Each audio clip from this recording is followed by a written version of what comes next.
In 1960, a thriving black neighborhood in Detroit had a problem. It was too successful. By 1970, it was rubble. The story doesn't start with highways, it starts with prosperity. After World War II, Black Americans, especially in northern cities, had built something remarkable. They owned homes, shops, restaurants. Neighborhoods like Detroit's Black Bottom and Paradise Valley were economic engines. They had their own newspapers, their own theaters, their own wealth. But that success came with a price tag that nobody wanted to pay. Here's the question: what happens when a city's leaders decide they want to rebuild their downtown, but the neighborhood they want to demolish is in the way? In the 1950s and 1960s, the federal aid highway system gave cities something they'd never had before: massive federal money to build interstate highways, billions of dollars. The catch was simple: you had to pick a route. And almost without exception, cities chose routes that cut straight through black neighborhoods. Why there? Partly because those neighborhoods were already marked for slum clearance, a government program that had been targeting low-income areas since the 1930s. Partly because property there was cheaper. Partly because those residents had the least political power to fight back. A black family in 1960 couldn't get a bank loan to buy a house in a white neighborhood. They couldn't vote the city council out of office in most places. And they couldn't afford the lawyers that wealthy white neighborhoods could hire.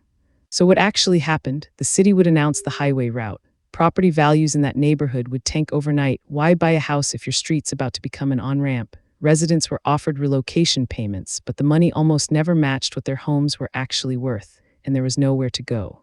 Redlining, a practice where banks literally drew red lines on maps around black neighborhoods and refused to give mortgages there, meant those families couldn't move to the suburbs even if they had the cash.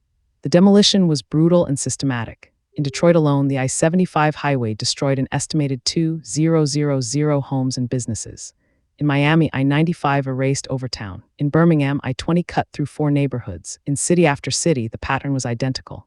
A thriving community would be marked for destruction, the residents would be pushed out with inadequate compensation, and within a few years, a concrete scar would replace what had been there.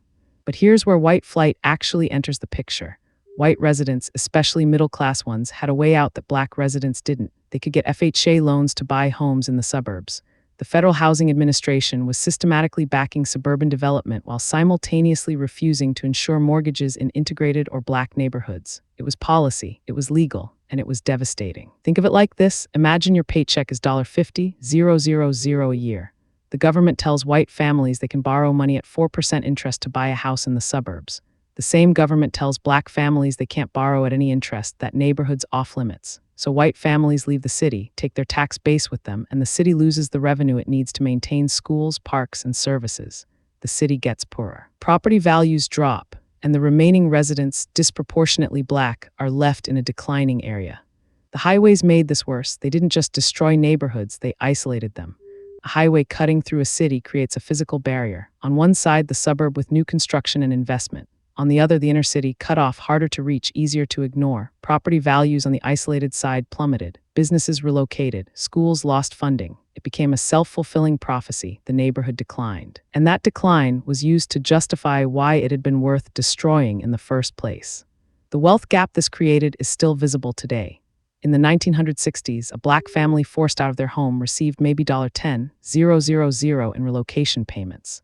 A white family moving to the suburbs with an FHA loan was building equity in an appreciating asset. That $50,000 house in the suburbs in 1965 might be worth $400,000 today. That displaced family's $10,000 disappeared. The compounding effect, generational wealth, is why median white family wealth today is roughly 10 times median black family wealth.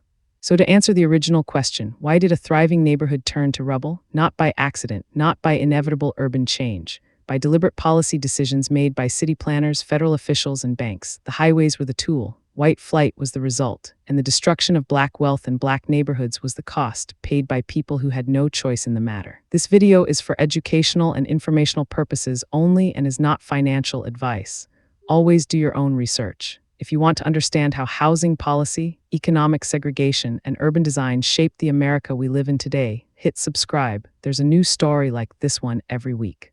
If you want to understand how housing policy, economic segregation, and urban design shape the America we live in today, hit subscribe. There's a new story like this one every week.